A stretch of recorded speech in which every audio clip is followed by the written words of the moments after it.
আমি তো বলি আমার জাতি যদি কিচ্ছু না করতো, সারাদিন পরে ঘুমানোর সময় যদি হাত দুইটা উঠায় আর চোখের একটু পানি ছেড়া বলতো, মালিক এত বড় সংসার, এত যাই ঝামেলা সব সামনে নিয়ে সারা দিন তোর কাছে আসতে পারি নাই, এখন ঘুমাইতে চললাম, সকালে যদি উঠাস তাইলে উঠবো, নাইলে চির নিদ্রা হয়ে যাবে। কেননা ঘুম তো মৃত্যুই, ঘুম তো মারা যাওয়াই, নাইলে ঘুমের থেকে ওঠার দোয়া এটা কেন হবে? আলহামদুলিল্লাহিল্লাযী আহইয়ানা বাদা মা আমাতানা ওয়া ইলাইহিন নুশুর। ঘুম যদি মৃত্যু মরা না হইতো, মৃত্যু বরণ করা না হইতো, তাহলে এই দোয়া ঘুমের থেকে উঠার হতো তো হইতো কেন? অন্য দোয়া হইতো, আরো তো কত দোয়া হইতে পারতো। বোঝা গেল আমি মৃত্যুর থেকে ফিরে আসছি, মরে গেছিলাম ঘুমের ভিতরে। আমার জাতি যদি শোয়ার আগে হাত দুইটা উঠায় তওবা করে শুইত, নারী পুরুষ নির্বিশেষে, এইখানে তো এই বিশাল ওই মাথা পর্যন্ত একজনও পাওয়া যাবে কিনা যে ডেলি আমি ঘুমানোর আগে কমসে কম একটু হাত উঠায় তওবা করে হইলেও ঘুমাই, আল্লাহকে বইলা ঘুমাই, আল্লাহ যেমন করার ছিল সারাদিন করতে পারি নাই, যেমন পড়ার ছিল পড়তে পারি নাই, তোমার দিকে ছুটার ছিল ছুটতে পারি নাই, আমি কিন্তু মাপ চায় ঘুমাইতেছি। যদি উঠায় নাও ঘুমের ভিতরে, তাইলে ওদের অন্তর্ভুক্ত করো যাদের ব্যাপারে তুমি নিজেই কোরআনে বলছো ইউহিব্বুত তাওয়াবিন ওয়া ইউহিব্বুল মুতাতাহহিরিন। তুমি তওবাকারীকে ভালোবাসো, আমাকেও ভালোবাসার চাদর দিয়া ডাইবেন। আমার জাতি যদি ঘুমানোর সময় একটু তওবা করে ঘুমাইতো, একজনও তো হাত উঠাইতে পারবে না যে আমি ঘুমানোর সময় ডেলি তওবা করে ঘুমাই, তওবায় আমি অভ্যস্ত। যুবক আসো, ভাবো, সবার পায়ে হাত রাখা বলতেছি, যে যে স্থানে আছি, যার যতটুকু পজিশন দুনিয়াতে, রিক্সা চালাও, তুমিও ভাবো যে এই ছোট জীবনটা কেন দিলেন? বাবা উচিত কেন দিলেন? ওই জান্নাত পাওয়ার জন্য দিলেন। বলে আপনি কি করে বলেন? এই জন্যই বলি, কেন আমাদের যাত্রা জান্নাত থেকে, আমরা জান্নাতে যাব। আদম আলাইহিস সালাম জান্নাত থেকে যাত্রা শুরু করছেন, আবার উনি ফিরা জান্নাতেই যাবেন। আমাদেরকে যদি আল্লাহ জান্নাত না দিবে, তাহলে মুসলমানের ঘরে আমার অস্তিত্ব দিল তো দিল কেন? আমি তো ডিমান্ড নোটও ভরি নাই, আমি তো আল্লাহর কাছে চাইও নাই, আমি তো আল্লাহর কাছে অনুরোধও করি নাই। আল্লাহ সদ ইচ্ছা আমাকে মুসলমানের ঘরে পাঠাইছেন। দুনিয়াতে পা রাখতে দেরি, আজান একামতের ধ্বনি আমার কানে আসতে দেরি হয় নাই। কিন্তু সব সত্য, কিন্তু এটাও সত্য আমি সবকিছু পাওয়ার পরে হারায় গেলাম, আল্লাহকে ভুলা গেলাম। এই জন্যই কোরআন আমাদের কানে ধ্বনি দেয়, কুতিলাল ইনসানু মা আকফারা। ও মানুষ, তুই অকৃতজ্ঞ হইলি তো হইলি কি করে? উচিত তো ছিল ফল আসলে গাছ আরো ঝুঁকবে, ফল আসলে আরো ঝুঁকবে। উচিত তো ছিল শিক্ষিত মানুষগুলা শিক্ষিত হইয়া 24 ঘন্টা আল্লাহর কুদরতি পায়ে পড়া থাকবে। উচিত তো ছিল ধনী ধন পাওয়ার পরে আল্লাহর কাছে কাছে থাকবে। উচিত তো ছিল যুবক যৌবন পাওয়ার পরে আল্লাহর কুদরতি পায়ে যায় মাথা ঠেকায় দিবে, মালিক তুই আমাকে যৌবন দিছিস, দূরে যাই তো যাই কি করা, যৌবন তো তোরই দেওয়া। 24 ঘন্টা আমাদের উপরে রহমতের বৃষ্টি বর্ষিত হইতে থাকে। তারপরও আমাদের সমাজের মানুষগুলা একটু ভাবে না, একটু চিন্তা করে না এই ছোট জীবনটা কেন দিল। আসলাম আর যাব। উর্দুতে বলে খানা কামানা খানা সোনা সুবা পাখানা। এটার জন্য তো দুনিয়ায় দেন নাই, জীবনটা দেন নাই যে কামাবো, খাবো, ঘুমাবো, আর সকালে খালি করব, আবার কামানোর জন্য ছুটবো। মা বোনরা হয়তো একটা আটটা বেশি করে, পকানা সাজনা সাজানা, খানা খিলানা, সোনা, আর পরেরটা তো সবারই সমান। এতটুক হয়তো মা বোনদের দুই একটা বেশি, চার চারা তো পুরুষের সমানই। এই জন্য জীবনটা না। আসেন ভাবুন, কোন দিন এটা ফুরায়া যাবে কেউ জানবে না। মৌত কারো কাছে মিস কল দিয়ে আসে না। দুনিয়ার কোনো ব্যক্তিত্ব নাই, একজন ব্যক্তিত্ব ছিলেন, মৃত্যু যার কাছে বইলা আসতে হয়েছে। আল্লাহ নিজে বলছেন মালাকুল মৌতকে, বন্ধুর কাছে যাবে, অনুমতি দিলে ঢুকবে, নাইলে ঢুকবে না। অনুমতি নিয়ে বুকে হাত রাখবে, নাইলে রাখবে না। আমার বন্ধুর অনুমতি ছাড়া হাত রাখবে না বুকে। একজনই দুনিয়াতে ব্যক্তিত্ব ছিল যার কাছে অনুমতি নিয়ে আসছে, কারো কাছে আজ পর্যন্ত অনুমতি নিয়ে আসে না, আর আসবেও না। সত্য এটাই। এই জন্য আসেন, ওই জান্নাত, এটাই আমাদের ছোট জীবনটার উদ্দেশ্য। এই জন্যই আল্লাহ ডেলি ডাকে, 5 বেলা ডাকে, গ্যারান্টি দিয়া ডাকে, সিল লাগায় ডাকে। ইদা সালুহা সালুহা সাইরুল আমাল। 5 ওয়াক্ত নামাজ যদি এই উম্মত কমপ্লিট করে দেখাইতে পারে, তো আল্লাহ আমাদের নবীজির সাথে ওয়াদা করছেন, আমিও আপনার উম্মতের জীবনকে কমপ্লিট বলে লেখা দিব। কোনো বিষয়ে হাতেই লাগাবো না, চোখই বুলাবো না, নামাজ ঠিক তো ঠিক। মুহাম্মদুর রাসূলুল্লাহ সাল্লাল্লাহু আলাইহি ওয়াসাল্লাম এই জন্যই আসছে, এই জন্যই জীবনটা ভর চোখের পানি ঝরাইছেন, এখনো জড়াইতেছে। কিয়ামতের মাঠে আমাদেরকে নিয়ে চিৎকার দিবে, উম্মতি উম্মতি বলে চিৎকার দিবে। আসছিল যুবক, যৌবন অবস্থায় তোমাকে জান্নাত পাওয়ায় দেওয়ার জন্য, নাইলে যে হাদিস শুনাইছি এটা কোনোদিন হইতো না, কোনোদিন হইতো না। যৌবন আসতে দেরি, পাইতে দেরি, তোমাকে জান্নাতের নিচে গ্যালারি বুকিং দিতে দেরি হবে না। তোমার জন্য আরশের নিচে তোমার জন্য গ্যালারি বুকিং হবে, সুপার ডিলাক্স গ্যালারি। সাবাতু ইয়াদিল্লুহুমুল্লাহু তাহতা দিল্লি আরশি ইয়াউমা লা দিল্লা ইল্লা দিল্লু শাবুন নাশা ফি ইবাদাতিল্লাহ। ওই যুবক যে দুনিয়ার এই গান্দা জিনিসের থেকে 60-70 বছরের জন্য চোখ বন্ধ করে নিছে, কান বন্ধ করে নিছে, জবান বন্ধ করে নিয়ে দৌড় লাগাইছে, আল্লাহ বলে তোমাকে আরশের নিচের সুপার ডিলাক্স গ্যালারিতে জায়গা দিবে। কিয়ামতের দিন ওইখানে জায়গা দিবে। হ্যাঁ, ওইখানে শুধু খালি মুখে বসে থাকতে হবে না, সব থাকবে ওইখানে, সব খাইতে থাকবে, সব বুক করতে থাকবে। আমল নামা উঠতে উঠতে ডাইনাতে চলে আসবে, তোমার যাইতেও হবে না, উঠতে উঠতে ফেরেশতা নিয়ে আসবে হাতে, ডাইন হাতে। আজকে যেরকম ছক্কা মারলে তোমরা বাজার গরম করে ফেলো, মহল্লা গরম করে ফেলো, ঠিক না? আরে বোঝো তো আমার কথা, কার ছক্কা? ক্রিকেটে দেখো না মাঝে মাঝে তোমাদের পছন্দের প্লেয়ার যদি ছক্কা মারে বা টিম যদি ছক্কা মারে, তাহলে পুরো বাজার গরম করে ফেলো, ঠিক না? আমল নামা ডাইনাতে আসতে দেরি, আরশের নিচ গরম করতে দেরি করবে না। উমুকরা উ কিতাবিয়া বলে একটা চিৎকার দিবে, আরশ পর্যন্ত কাইপা উঠবে। আল্লাহ মুস্কি মুস্কি হাসবে যে দেখো কি চিৎকার দিতেছে। ডাইনাতে চলে আসবে, আম্মা মান উতিয়া কিতাবাহু বিয়ামিনি। ডাইনাতে আসতে দেরি, চিৎকার দিতে দেরি হবে না। এটা চিৎকার, খুশির চিৎকার, উমুকরা ও কিতাবিয়া। আর শুধু এটাই না, ওইখানে যে নাস্তাও খাবে। বললাম না খাওন আছে, খাওন আরশের নিচে। জান্নাতের মাছের কলিজার কাবাব আর জান্নাতের রুটি খাওয়াবে।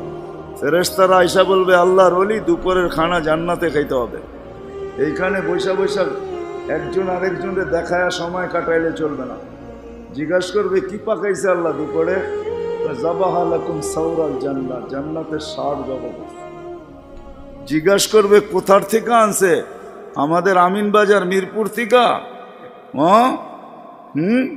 কেনা রব্বা হাফি আকনাফিল জান্নাহ, জান্নাতের কোনায় কোনায় বিচরণ হয়ে বড় হয়েছে।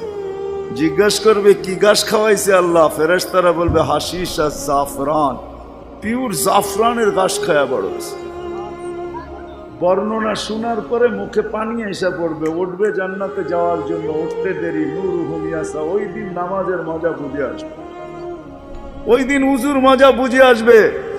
যেইখানে উজুর ব্যবহার হয়েছে ওইখান থেকে নূর ফুটা বাহির হবে, যেই জায়গা নামাজে ব্যবহার হয়েছে ওখান থেকে নূর ফুটা বাহির হবে। দোজকের পাশে যাবে, দুনিয়ায় কি রংবাজ। দুজক যখন জিজ্ঞাসা করবে তোমরা কারা, তো সব রং বুড়াও রংবাজ হয়ে যাবে। রংবাজ বোঝেন তো? দুজকের পরিচয় দিবে, চিনো না বুঝি আমা করে? হ্যাঁ চিনো না?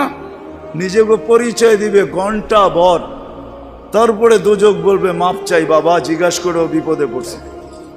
তোমরা ধীর গতিতে পার হবে না, দ্রুত গতিতে পার হবে। কাইলা তাশউর, এমন না যে পদ্মা ব্রিজ নতুন দেখতে গেছো, গাড়িওয়ালা করে বলছে আস্তে আস্তে চালা, একটু দেখালোই, আবার কবে আইনা নাই, ঠিক না?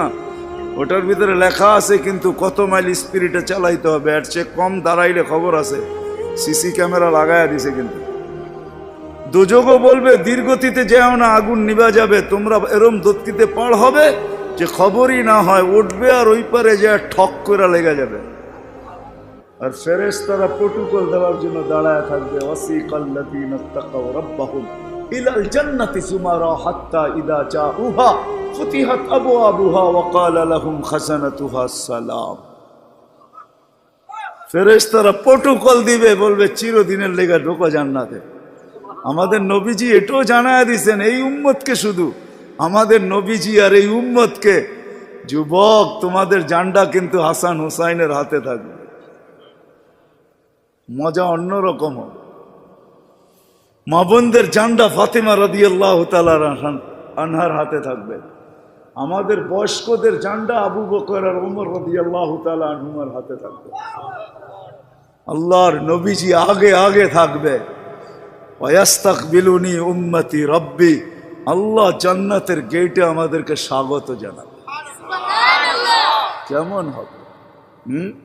সর্বশেষ যে জান্নাতে যাবে, সর্বশেষ, শেষ পড়ার কেউ যাবে না।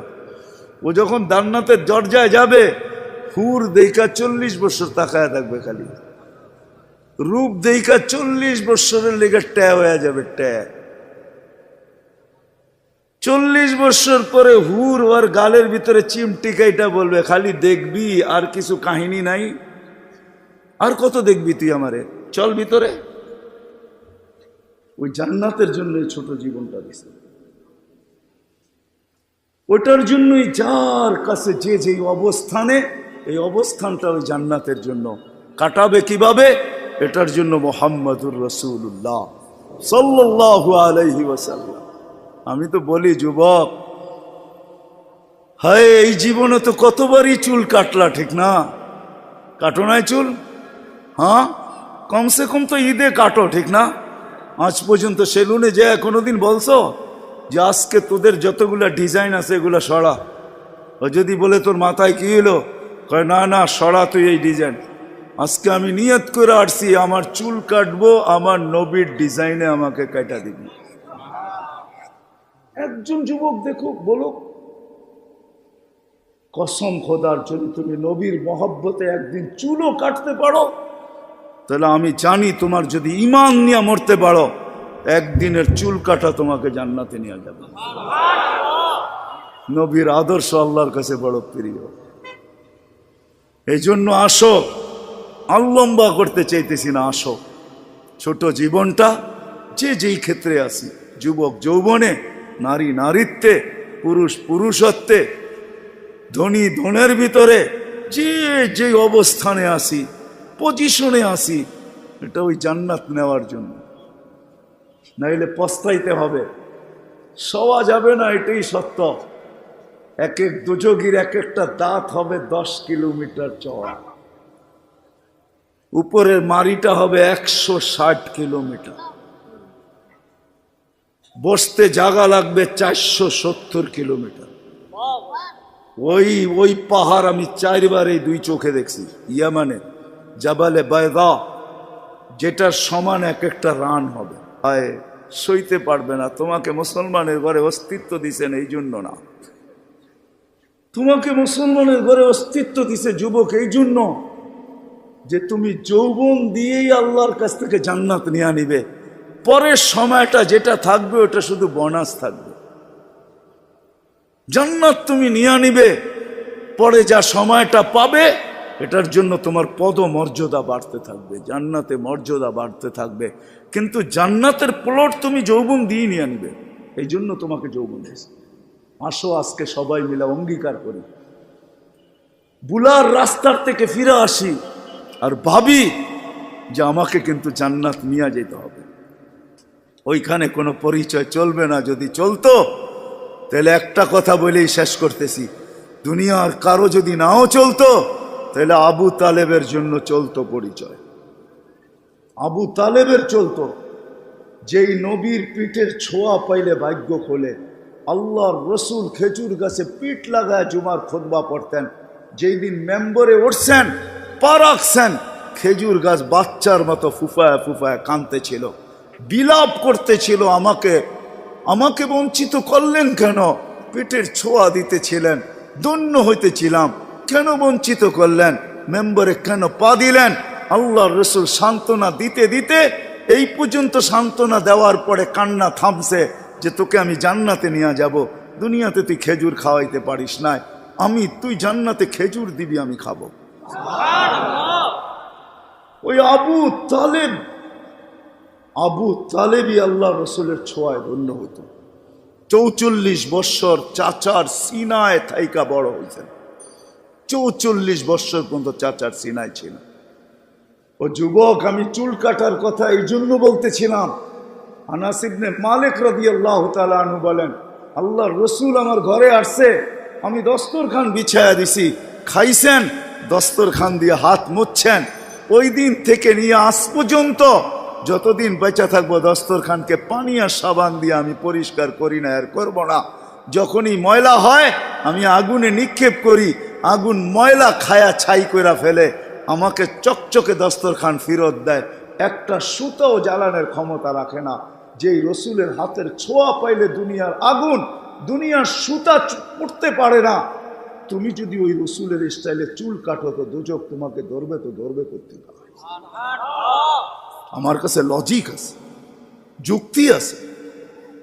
আসো, কোনো পরিচয় চলবে না, চলবে শুধু মুহাম্মদুর রাসূলুল্লাহ, তার আদর্শ চলবে।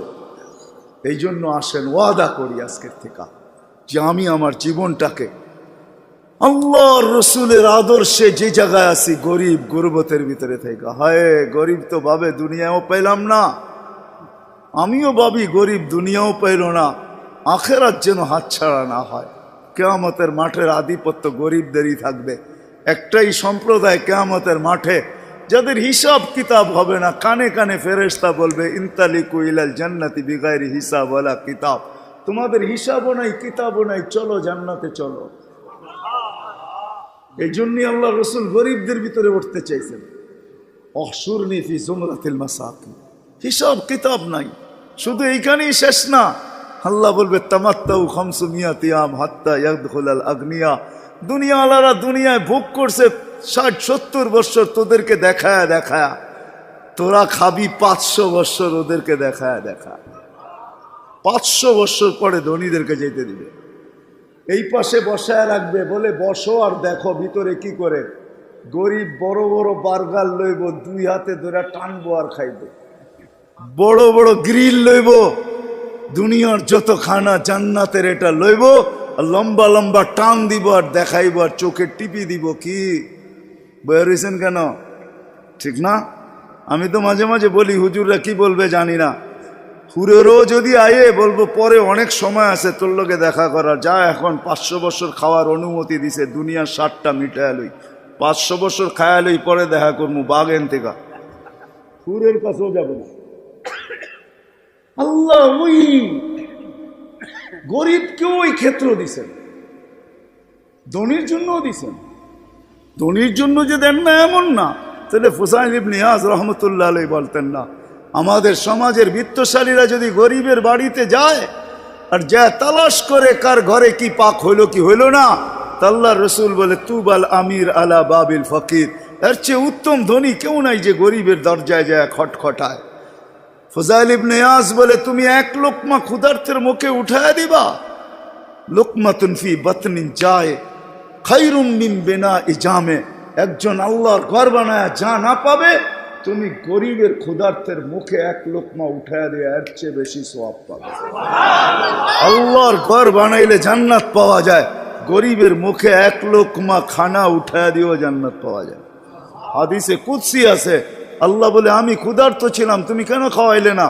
তো বান্দা বলবে আপনি, সুবহান, আপনি আবার ক্ষুধার্ত? তা আল্লাহ মানুষ সামনে নিয়ে আসবে, এ ক্ষুধার্ত ছিল, তোমার কাছে হাত পাচ্ছে, তুমি ধাক্কা দিয়া বাহির করে দিছ, একে খাওয়াইলে আমাকে খাওয়ানো হতো। জিজ্ঞেস করেন হাদিস আছে না নাই? আমি কাপড়হীন ছিলাম, তুমি কেন আমাকে কাপড় পরাইলে না? ধনীকেও ধন দিছেন এই জন্য, শিক্ষিতকেও শিক্ষা দিছেন এই জন্য। আসেন, অর্জন করব তো, শিখবো তো, পাক্কা ওয়াদা? নামান সর্বশেষ ওয়াদা, আজকের থেকে নামাজ ছাড়বো না।